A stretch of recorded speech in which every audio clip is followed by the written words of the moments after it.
Hello my dear friends and my dear students, welcome to my channel. Before starting the video, first of all I will tell you a motivational quotation. So my today's quotation is work is worship, यानी कि कर्म ही पूजा है। मैं इसे थोड़ा सा explain करूँ तो मैं ये कह सकती हूँ कि अगर हमने कोई लक्ष्य बनाया है तो उसके लिए हमें कर्म करना पड़ेगा। भाग्य के भरोसे बैठे रहने से कुछ नहीं मिलने वाला। जो भी आज तक भाग्य के भरोसे बैठा है उसने कभी भी कुछ अचीव नहीं किया है। इसलिए उसे धैर्य के साथ लगे रहना है, मेहनत करते रहना है और अपने लक्ष्य की प्राप्ति की ओर बढ़ते रहना है। ठीक है, कभी ये मत सोचिए कि अभी बैठे बैठे हमें सारी चीज़ें मिल जाएंगी, है ना। जब तक आप कार्य नहीं करेंगे आपको कुछ नहीं मिलने वाला है। ठीक है, चलिए आज जाते हैं हम आज अपने टॉपिक पर। तो आज का हमने टॉपिक लिया है नरेशन। ठीक है, इसमें भी कम से कम 2 से 3 क्वेश्चन एग्जाम में रखे रहते हैं, तो सारे बच्चों के लिए है। ठीक है, बोर्ड वाले जो बच्चे हैं 10th और 12th के उनका रिवीजन हो जाएगा, और वो बच्चे जिन्होंने अभी तक नहीं पढ़ा हुआ है वो उन्हें भी ये बहुत ही अच्छे से समझ आ जाएगा। ठीक है, कोई उसमें दिक्कत वाली बात नहीं है। तो नरेशन है क्या? ठीक है, सिंपल सा स्पीच यानी सिंपल सा वो कथन जो हम बोलते हैं। ठीक है, तो इसे हम इस तरीके से कह सकते हैं कि वक्ता के द्वारा कहा गया कथन ही नरेशन कहलाता है। नरेट जैसे कोई स्टोरी नरेट करते हैं यानी कि कहते हैं, यानी कोई भी बात आप कह रहे हो तो वो एक तरीके से नरेट होती है और उसे ही हम नरेशन कह देते हैं। नरेशन 2 टाइप्स, कोई भी बात हम कितने तरीके से कह सकते हैं? 2 तरीके से, एक डायरेक्ट और एक इनडायरेक्ट, यानी कि 2 तरीके हमारे पास किसी भी बात को कहने के लिए। तो इसी तरीके से नरेशन में 2 टाइप्स का होता है, एक डायरेक्ट नरेशन और एक इनडायरेक्ट। ठीक है, अब डायरेक्ट क्या होता है? जब भी कोई बात यानी कि डायरेक्ट कह दी जाए, यानी कि अगर मुझसे कभी किसी ने कुछ कहा था और मैं सामने वाले को वही बात बता रही हूँ, ठीक है, और एग्जैक्ट उसी के ही जो भी उसने वाक्य बोला था एग्जैक्ट उसी के शब्दों को यूज करते हुए मैं वो बात सामने वाले को बता रही हूँ, तो या ये कह लीजिए कि उसी के वाक्य को एग्जैक्ट जो वाक्य उसने बोला था मैं वही वाक्य सामने वाले को बोल रही हूँ, तो वो हो जाता है डायरेक्ट नरेशन। यानी मैंने उसमें कुछ भी परिवर्तन नहीं किया, एग्जैक्ट वही लाइन उठाई और वही लाइन सामने वाले को बोल दी कि उसने मुझसे ऐसा कहा था। ठीक, इनडायरेक्ट नरेशन क्या होता है? किसी के द्वारा कही गई बात को अपने शब्दों में हम व्यक्त करते हैं। ठीक है, सामने वाला जो हमारे जिसे हमें कोई बात कहनी होती है, यानी सामने वाला जो पर्सन है किसी के द्वारा कही गई बात को जब हम अपने शब्दों में परिवर्तित करके बोलते हैं तो वो हो जाता है इनडायरेक्ट। ठीक है, तो नरेशन 2 टाइप्स के, एक आपके डायरेक्ट और एक होता है इनडायरेक्ट। चलिए देखते हैं आगे। देखिए मैंने इसकी डेफिनेशन भी आपके लिए लिख रखी है, हालांकि डेफिनेशन वगैरह एग्जाम में पूछता नहीं है लेकिन फिर भी आपको जानना चाहिए। The process in which we interpret the statement said by someone without changing the meaning of the sentence by changing it into our own words. It means वह प्रक्रिया जिसमें हम वाक्य के अर्थ को बदले बिना अपने शब्दों में हूबहू व्यक्त करते हैं। ठीक है, यानी अपने शब्दों में परिवर्तित कर देते हैं उस वाक्य को, लेकिन एग्जैक्ट वही वाक्य नहीं बोलते हैं। तो ये जो प्रोसेस है ना चेंज करने का, वही क्या कहलाता है? नरेशन कहलाता है। ठीक, जैसे मैंने एग्जाम्पल सबसे पहले लिया है जिससे आपको और आसानी से समझ में आए। एग्जाम्पल हमने लिया है मोहन सेड टू श्याम। ठीक, अब मान लीजिए मैं किसी से बता रही हूँ, ठीक, मोहन सेड टू श्याम, मोहन ने श्याम से कहा था, comma inverted comma, I have helped a poor man today, कि आज मैंने एक व्यक्ति की सहायता किया है। ठीक है, मोहन ने श्याम से कहा था, मैं सामने वाले को ये बात बता रही, एग्जैक्ट वही लाइन मैंने यूज कर ली। लेकिन हाँ, इसके पहले आप जान लीजिए रिपोर्टिंग वर्ब क्या है, रिपोर्टेड स्पीच क्या है। ठीक है, वक्ता के द्वारा कोई बात कहने के लिए जिस वर्ब का यूज होता है उसे हम रिपोर्टिंग वर्ब कहते हैं, और जो कथन यानी कि कथन हमेशा इन्वर्टेड कॉमा के अंदर होता है, जो कथन यानी कि जो सेंटेंस बोला गया उसे रिपोर्टेड स्पीच कहते हैं, और उस रिपोर्टेड स्पीच में जिन वर्ब का यूज हुआ है उसे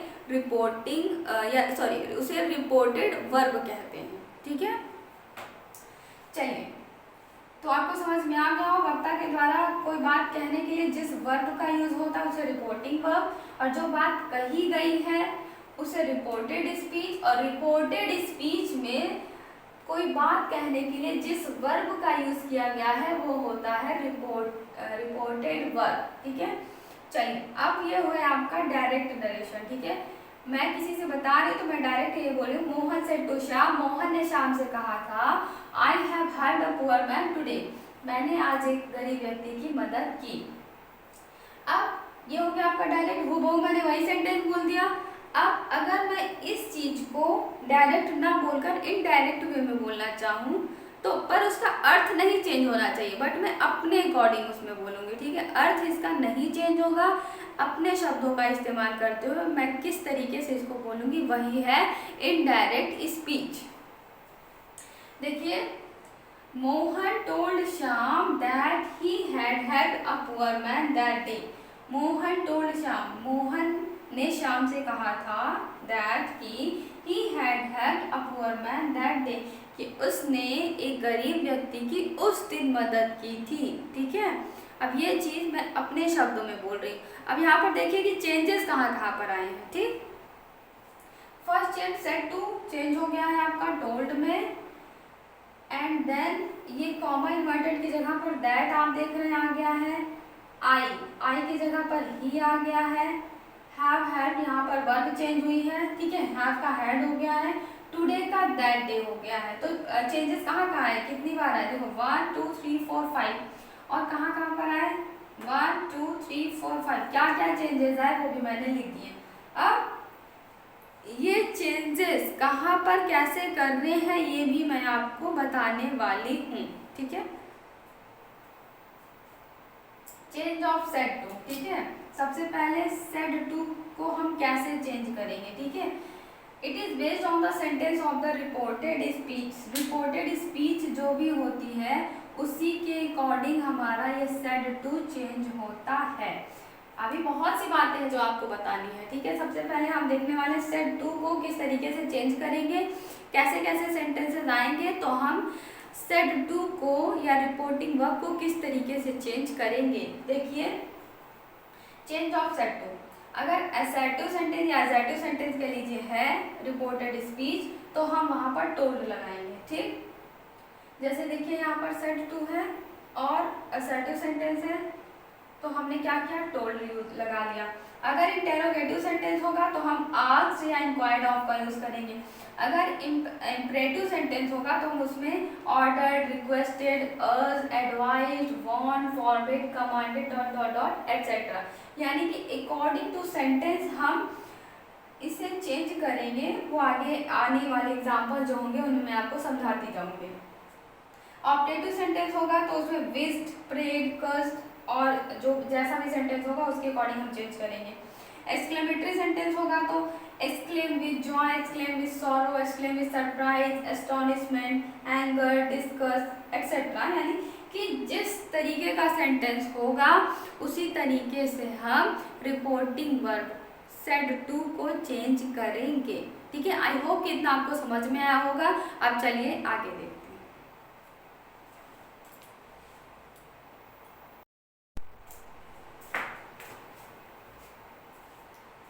चलिए अब हम देखते हैं कि कॉमा और इन्वर्टेड कॉमा को कैसे चेंज करेंगे या वहां पर हम क्या रखेंगे। ठीक है,